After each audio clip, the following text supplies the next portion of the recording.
everyone goes, that must mean something. You know, because it's up on the screen and shit. So much so that when people start dying later on, people are just like, what time is it? You know? As if that matters. Kevin Pollak is another fucking part of the trick, too. He shows up, you're like, oh, we're fucking safe now. I know this guy. He's the littlest suspect, you know? He'll be with us for the whole time. He's friends with John Goodman. I know where this fucking movie's going now. These two dudes are gonna take down the religious whack jobs, and what the fuck happened to Pollak? You know? Everything's designed like that. There's no score in the movie. I don't know if you noticed that as well. We didn't play any score whatsoever.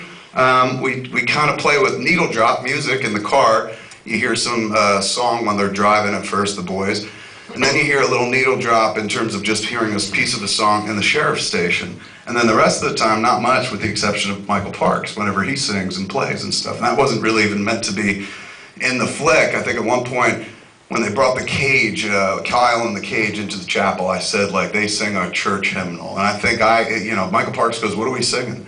And I said, I think A Mighty Fortress Is Our God. And he goes, that's Lutheran. And I was like, wow, you're good. He goes, we can't sing that. Man, we should sing something a little more Baptist. I said, what do you think? And he goes, Old Rugged Cross. And I was like, excellent. Didn't know the song, but I was like, excellent, you know? And so when he sang it, it was like, oh my God, it's great. And he's got this career in the past as a singer and shit, had a few albums, so he's got this kind of melodious voice and whatnot, and I loved it. So another point in the movie, I was like, hey, Michael, man, how about you sing in this scene? Like, it'd be cool if, like, when, you know, fucking Caleb, Ralph Garmy, is laying down and kind of dead and whatnot, that they, that you sing. You're at the piano, you just play, we'll just push in on you, you could just sing something. He's going, what about Farther Along? And I was like, okay, I know that one, absolutely, sing that.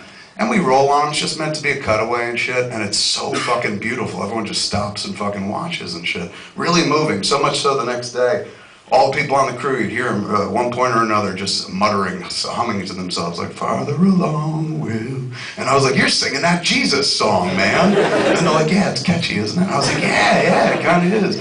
And then there was another time in the flick where it was Melissa Leo, and she's like upset that the dudes killed her husband upstairs. She starts kicking the bodies before Michael Angarano gets up.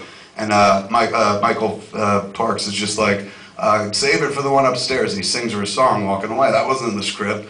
And then I was like, dude, as you're walking away with her, why don't you sing a new song? And he goes, wait, with all this singing. Was this some kind of fucking Elvis picture now? And I said, no, I just think you got a real good voice. He's like, I do. I will sing it, you know. So other than that, no real music. There's moments of like rhythmic noises, but we don't have a score, and that forces you to fucking think about how you feel about the characters in any given moment, and that changes all the time. Sometimes you like people, sometimes you don't. John Goodman comes in, you're like, oh, it's John Goodman, we all love him. He's the hero, until he's like, I'll kill children if you send me a text. You know? So I'm like, oh shit, nobody's good. They're all fucking shitty and fucking horrible. And that score, the lack of score thing, really fucking makes you deal with shit like that. Like, for example, you watch the whole movie and you're sitting there going, I hate these fucking Coopers. I don't know, maybe someone in the crowd is like, I think he's right. But generally speaking, most people are like, I hate those fucking characters. But I guarantee you, there's one moment, at least one moment, maybe more than one, but definitely one I know of because I engineered it, that everybody fucking agrees with him in the room and shit. And that's when he talks about pederasty. He's like, Thailand, where pederasts travel thousands of miles and spend untold amounts of money to sodomize a child, a baby. And you can hear a fucking pin drop in the movie and in the auditorium, because in that moment, I got you by the nuts, man, because you're going, I hate him so much, but he's right about that one thing. And it makes you feel gross to agree with him on any fucking level, to agree that he might be human as well. And there's humanizing aspects all throughout. Him with his grandchildren, him with his family, his point of view and shit. It's not just like crazy mustache twisting, you know, there's an eerie calm there and shit. So periodically, you're forced to feel about characters you don't want to feel for. Cheyenne comes running out the house and shit, and you're just like, oh my God, what the fuck's going on here? And then she's like, I want to save the babies. And